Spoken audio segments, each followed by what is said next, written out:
Olá pessoal, ó, nesse vídeo eu quero falar sobre uma coisa que ultimamente eu tenho visto que é importante e que eu de uma certa forma preciso falar disso.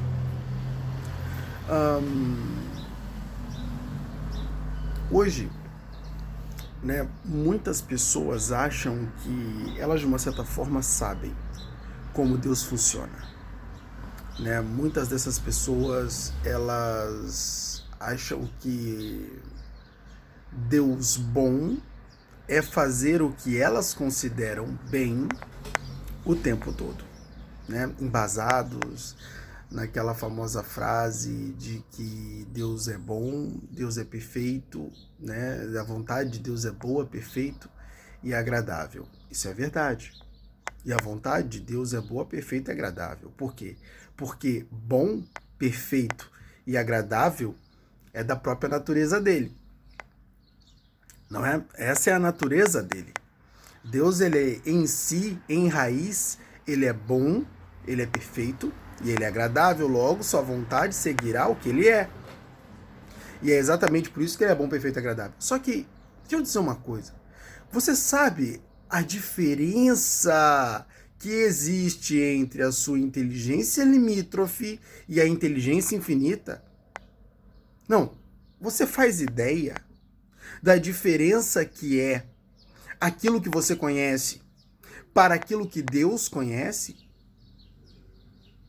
Porventura você acha que um ser onipresente, onipotente e onisciente vai pensar como você pensa?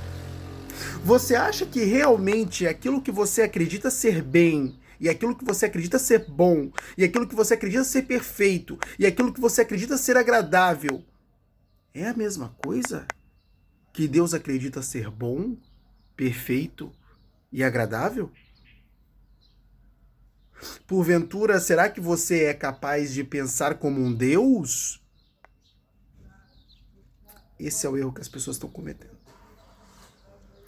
Elas acham que sabem o que é Deus, elas acham que sabem perfeitamente como Deus opera, imbuídos dos ensinamentos que basicamente obtêm nas suas igrejas, algumas protestantes, outras católicas, né? Como aquele famoso ensinamento de que você abre brechas e aí Deus tira a mão quando você peca, né? Ou seja, Deus ele meio que te abandona como você peca. Ora, será que um pai bom, perfeito e agradável, ele abandona um filho? Não. Isso é um referencial de pai humano, que não se aplica a Deus. Um pai homem, ele é capaz de abandonar um filho, mas Deus não. E quer saber a verdade? Seja quem você for. Seja quem você for. Deus, ele está com você. Mas ele não deixará de ser a sua essência mais elevada, que é a justiça. O grande problema é que às vezes as pessoas querem que Deus não seja justo. O carinha foi lá, traiu a esposa. Ora, a esposa tá com ódio, tá com um ódio insano do carinha. E o carinha tá lá pedindo a Deus para que Deus devolva a esposa para ele, porque ele foi fraco, porque ele cometeu o erro e tal. E a esposa não quer voltar e ele diz: "Poxa, Deus, mas eu já pedi perdão, eu já me arrependi". E Deus berrando lá de cima: "Ei, meu amigo, aquilo que você faz aí embaixo tem uma coisa chamada consequência. Não sei se você sabe, mas a consequência é uma coisa que faz parte de uma outra coisa que eu te dei, que é liberdade, que é livre-arbítrio. E com esse livre-arbítrio embutido nisso, eu também te dei uma outra coisa que você não percebeu, que foi responsabilidade. Sabe o que é isso, amigo? Toda ação que você cometer imbuído de sua liberdade, porque você é livre, você terá de responder por ela. E esta ação irá gerar um movimento controverso. Essa ação irá gerar uma reação. Essa reação é a consequência. Toda vez que um ser livre age, ele é responsável por sua própria ação. Por quê? Porque ele não é um escravo. Se ele fosse um escravo, o dono seria o responsável. Mas como ele é livre, ele é o responsável. Entendeu? Então, se ele é o responsável, ele terá que responder. Então, basicamente, terá consequências essas ações. E não é que Deus te abandonou. Não, ele só está sendo justo. É a essência dele. Então, o que ele vai fazer? Ele vai permitir as consequências operarem na sua vida. Então, se você tiver que ser preso, você vai. Se você tiver que isso, você vai. Se você tiver que aquilo, você vai. Se tiver que perder a esposa, se tiver que perder o filho, você vai. Se tiver que ficar doente, você vai. Ó, a pessoa alimentou-se de comidas ruins a vida inteira. Comeu comida ruim a vida inteira. Viveu comendo Doritos, bolo de confeitaria, né? Nada natural. O que vinha da terra, né, não comia. Né? Se visse uma rúcula na frente, saía correndo. Se visse um brócolis na frente, saía correndo. Aí passou 1, 2, 3 anos, a pessoa adoeceu. Entende? Ai, Deus permitiu que eu ficasse doente, mas a vontade de Deus não é boa, perfeita e agradável, porque ele permitiu. Ei, amigo, mas pelo amor de Deus, né? A vontade de Deus ele é boa, perfeita e agradável, mas, amigo, também tem a tua vontade, né? Então, pô, você comeu porcaria a vida inteira e não quer pagar o pato agora? Deus é bom, perfeito, agradável? Mas você tem que entender que ele também é justo. Então tem certas coisas que ele verdadeiramente vai permitir. Por quê? Porque é da própria natureza. Ele criou este mundo com as suas próprias leis. E uma das leis é: você é responsável, você é livre e você vai sofrer consequências pelos seus atos. A famosa lei do retorno. Entende? Então, as pessoas querem um Deus que safe elas de tudo. Ora, isso seria muito bom, logicamente, mas não faz parte de sua essência. Por quê? Porque senão você estaria deixando de lado a justiça. A vida não é fácil. Por quê? Porque ele exige coisas de você. Entende? Você tem que ser muitas vezes inteligente, você tem que ser muitas vezes esperto, você tem que muitas vezes estar ligado para uma coisa que, né, futuramente, se você não estiver ligado hoje, vai cobrar o seu preço. Como, por exemplo, a questão da saúde. Eu preciso estar ligado, preciso dar uma corrida lá fora, preciso levantar um pezinho para desenvolver minha musculatura, né? Preciso, de uma certa forma, corrigir minha postura, preciso cuidar desses aspectos da minha saúde. Ora, muitas vezes eu quero fazer isso, não quero, é uma coisa chata. Quem quer ficar levantando peso numa academia? Não quer. Mas o que acontece? Tem que fazer. E por que tem que fazer? Porque senão o futuro vai chegar e vai te derrubar. Eu tomo umas 500 vitaminas. Mas é vitamina para um montão de coisa. Entende? Inclusive ali eu tenho um monte de vitaminas ali. E por que eu tomo esse monte de vitamina? Sabe por quê? Porque eu vou ficar velho. Eu sei que eu vou ficar velho. Ora, hoje eu sou um cara jovem, mas amanhã eu não serei mais jovem.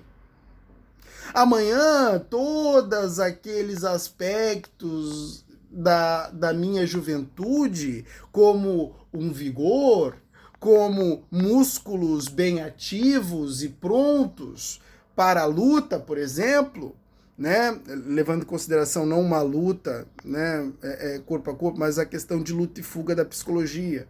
Né? Luta é aquela posição de ação onde os músculos eles ficam apostos para você agir e fazer qualquer coisa que você precise fazer. A fuga é no sentido de fugir mesmo. Mas o que acontece? Os músculos hoje, eles estão prontos, eles estão ativos, eles estão de sentinela, estão ali, ó, poderosos. Só que vai chegar um momento em que eles não vão estar mais, eu vou ficar velho. Entendeu? Então, por que eu tomo essas vitaminas? Por quê? Porque quando chegar esse momento, eu quero estar bem, né? O melhor possível. Por que eu faço exercício? Porque eu quero estar bem também, o melhor possível. Então, a gente tem essa necessidade. E depois não adianta ficar culpando a Deus pelos problemas que nós geramos. Entende? Então, as pessoas, elas têm um entendimento extremamente limítrofe, completamente limítrofe daquilo que é Deus e de como Deus opera. Entende? Não adianta você querer que a vontade, você dizer, ah, Deus, mas a sua vontade é boa, perfeita e agradável, eu sei que tudo bom, perfeito e agradável vai vir para mim. Ei, amigo, mas você sabe o que é bom, perfeito e agradável? Isso é importante. Por quê? Porque não adianta você querer comparar aquilo que você tem de ideia, aquilo que você tem de representação do que é bom, perfeito e agradável, com aquilo que de fato Deus pensa que é bom, perfeito e agradável. É completamente diferente. É completamente diferente. Por quê? Porque é astronômico a diferença entre a tua inteligência e a inteligência divina. Então, logicamente, ele tem muito mais conhecimento que você. Ele pode prever o futuro, inclusive, não sei se você sabe. Você está numa linha do tempo que para Deus uma hora que passa aí para você é milênios, entende? Então não faz sentido, né? Então muitas coisas que você vai achar que em um determinado momento na sua vida Deus te abandonou, que ele não está te ouvindo, que ele não está fazendo nada, entende? Que realmente você olha para o seu redor, as coisas não estão funcionando bem, entende? A vida muitas vezes está uma porcaria mesmo, você não está gostando nada daquilo do que está vivendo, a situação está uma bosta, você está olhando ao seu redor assim, putz, parece que está tudo desmoronando. Aí você pega, pô, será que Deus realmente me abandonou? Não quer saber de me ajudar, isso e aquilo? Não é nada disso. Não é nada disso. Para você ver como a ignorância e a ilusão, ela faz um mal tremendo. Por quê? Porque você passa a se comportar como se fosse um filho abandonado. A pior merda que você pode fazer. Entende? Porque nós, seres humanos, precisamos sentir que nós somos amados. E é por isso que existe um valor insanamente grande nesse sentimento de que nós somos amados por Deus, nesse sentimento de que, ora, tem um Deus lá em cima que eu sei que ele está olhando para cá para baixo, eu sei que ele está olhando para cá para baixo, eu sei que ele está olhando para mim, eu sei que ele está do meu lado, entende? Mesmo, eu sei que eu também fiz erros, cometi algumas presepadas, mas logicamente eu vou pagar por estas consequências, né? Eu vou sofrer as consequências dessas presepadas, mas eu sei que Deus está comigo. E a partir do momento que eu pedi perdão, que eu pedi que Ele tenha misericórdia de mim, que Ele possa me ajudar, por que não? Né? Por que não? Aí, basicamente, né, tem aqueles ensinamentos que a gente aprende nas igrejas, por exemplo, de que Deus muitas vezes você abre brechas para que o maligno opere na sua vida, né? Tem muito disso também. E a verdade é que, muitas vezes, a verdade é que você só está pagando as consequências pelos seus próprios erros. Aí as pessoas muitas vezes usam como exemplo aquela história de Jó, né? Onde Deus, de fato, dá permissão para o maligno agir na vida de Jó. Mas sabe o que as pessoas não perceberam? E, cara, assim, ó, quase ninguém, eu posso garantir aqui pra você, ninguém percebeu isso. Ninguém percebeu isso. Por quê? Porque eu sei como funciona, né? As pessoas, basicamente, elas sentam no banco lá do culto das igrejas e ficam anotando o que os bispos falam, né? Como se fossem verdades absolutas que saíssem da boca dele. É como se a boca dele fosse, sei lá, a fonte da verdade humana, entende? Então as pessoas, basicamente, só baixam a cabeça e ficam anotando, né? Faz anotações e pronto, aquilo é verdade para ela. Só que não tem nada a ver.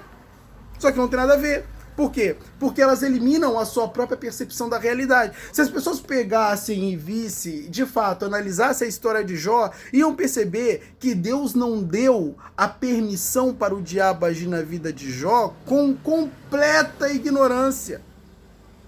Primeiro, do que o diabo era capaz, e segundo, do que ele verdadeiramente queria fazer com aquele que honrava a Deus e de qual Deus se gabava. Deus dizia, vês o meu servo Jó, olha como ele é bom, olha como ele é honesto, olha como ele é justo. Aí o diabo basicamente ele chega e diz, Juro pra você que se tu me deixar aterrorizar ele, eu faço ele blasfemar na tua face. E aí Deus, então faz o seguinte, vai lá, só não tira a vida dele. E Deus estava dando gargalhada, sabe por quê? Porque o diabo ia tocar o terror na vida de Jó, ele sabia que Jó não ia blasfemar ele nunca, né? Que Jó seria fiel até o fim, como de fato aconteceu. E o que aconteceu no final? O diabo deu uma bela oportunidade para Deus dar o dobro para Jó de tudo que ele tinha. Ou seja, Deus disse, Jó, você vai passar por um momento de tempestade, mas deixa eu te dizer, você vai ganhar na loteria no final. Jó sofreu? Sofreu. Saiu dali mais forte e saiu dali duplamente rico. Você acha que Deus era ignorante, que Deus não sabia do que ele estava fazendo? Pô, meu amigo, isso assim, é uma completa ignorância da palavra de Deus e outra, isso é uma completa inocência do indivíduo humano. Né? Como é que diz? Uma completa ingenuidade. Você acreditar que Deus não sabia o que ele estava fazendo. Era óbvio que ele sabia o que ele estava fazendo, era óbvio que ele queria restituir o dobro da riqueza para Jó porque amava Jó, e era óbvio que ele tinha a verdadeira convicção de quem era aquele indivíduo chamado Jó e de que o diabo não poderia fazer Jó blasfemar na face dele. Ou seja, ele estava um passo à frente do diabo em tudo. O diabo estava achando que estava... né? Agora eu vou acabar com isso daqui, vou fazer ele envergonhar a Deus, né? E aí eu vou fazer Deus ficar com aquela cara de pato lá, de que o servo de qual ele se gabava agora é um blasfemador. Agora eu vou pegar Deus. Agora eu vou pegar ele pela jugular. Faz o seguinte, diabo, brinca lá um pouquinho no teu playground, que você vai se ferrar. O próprio Jó vai te vencer. Um indivíduo humano vai te vencer. Tu não odeia tantos humanos, não acha ele uma raça fraca, uma raça destituída de poder, uma raça que não merecia absolutamente nada, nem amor, nem carinho, nem nada, e que precisava de uma certa forma ser extirpada da face da terra? Não é isso que você pensa dos seres humanos, que eles são fracos? Vou te dizer uma coisa, um ser humano hoje vai pisar na tua cabeça e esse ser humano vai ser Jó. Vai lá. Ninguém percebe isso. Se o bispo não fala, ninguém vê. Se o padre não fala, se o papa não fala, ninguém vê. Por quê? Porque eu vou te dizer a verdade. Hoje as pessoas elas sentam na igreja e absorvem informação assim, passivamente. Não existe uma interpretação do que está sendo dito. Não existe um questionamento, não existe um contraponto, não existe ninguém que está ali com uma atitude de crítico para aquilo que de fato está sendo dito. Está todo mundo ali sentado absorvendo informação passivamente. Olha, tem muita coisa boa que os bispos falam e que os padres falam e que o Papa fala. Tem muita coisa boa que os pastores dizem, tem muita coisa boa. Isso você pode acreditar e eu não estou dizendo que não tem. Agora você tem que entender que eles não são donos da verdade. Entende? E que você, de uma certa forma, precisa de uma independência. Independência é essa que te permite criticar as coisas e entender as coisas por si mesmo. Não foi à toa que Deus deu um cérebro para cada um. Se Deus quisesse que você, de uma certa forma, só bebesse da outra fonte e não criticasse nada, ele não daria um cérebro para você, daria só para aquele que ele queria que fosse fonte. Não é verdade? Então, se ele deu um cérebro para cada um, é porque ele quer que cada um use, ora bolas. É isso que não acontece.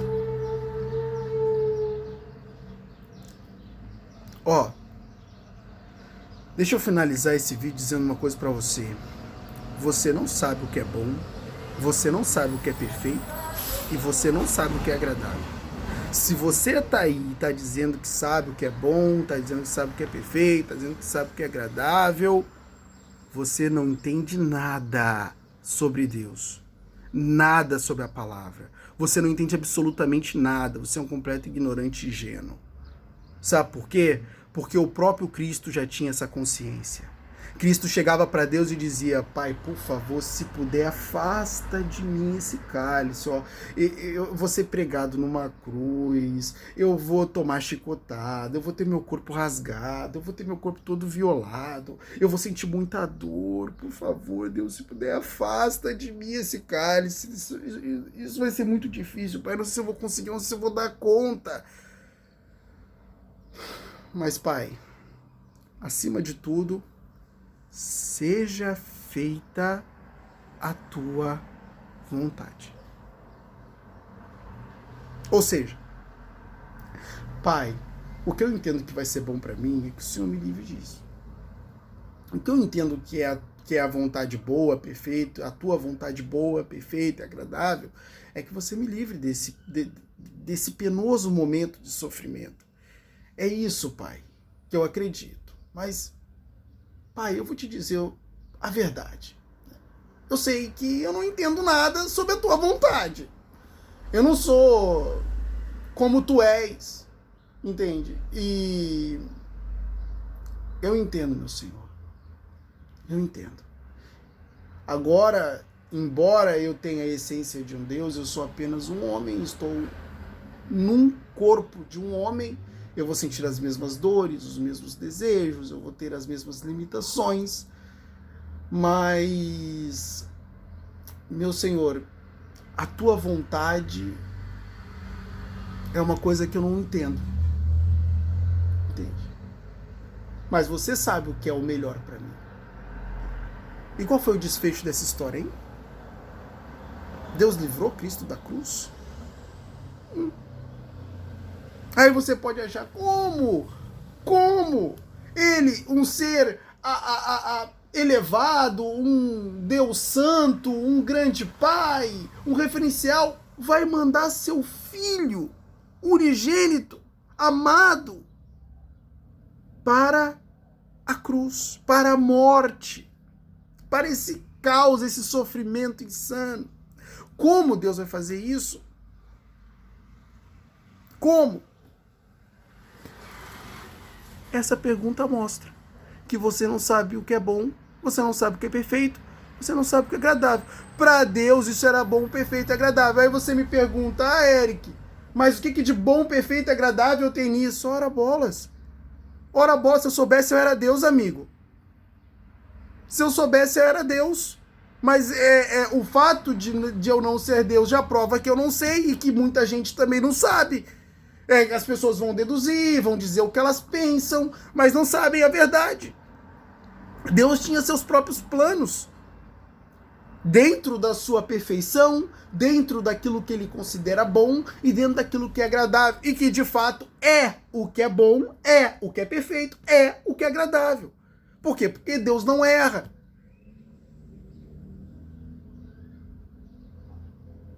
Como é que terminou? Como é que terminou? Olha quem é Cristo hoje. É conhecido no mundo inteiro. Deixou uma das maiores mensagens que esse mundo poderia obter. Amai o próximo como a ti mesmo e amai teu Deus de todo o coração. Você vive a vida desta forma, olha, uma cambada de problemas se resolve. Olha quem é Cristo hoje. Aí, se Deus livrasse Cristo da cruz, você acha que eu aqui estaria falando dele? Você acha que você aí estaria fazendo uma oração e terminando em nome de Jesus, amém? Você verdadeiramente pensa isso, amigo? Você nem saberia que era Cristo, mas você não ia ter nem ideia.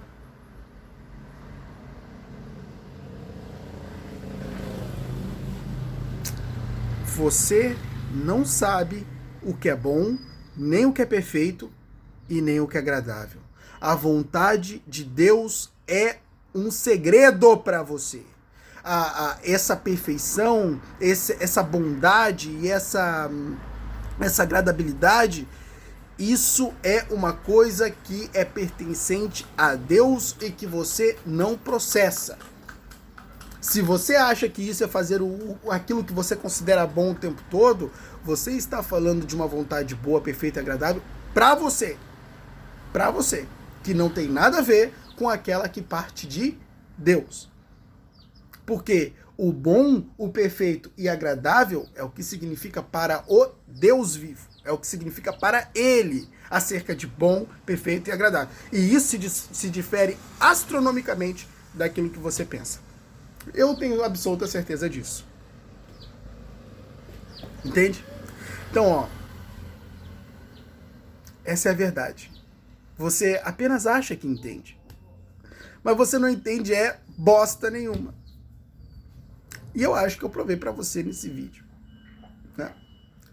Então, essa é a verdade. Essa aí é a verdade.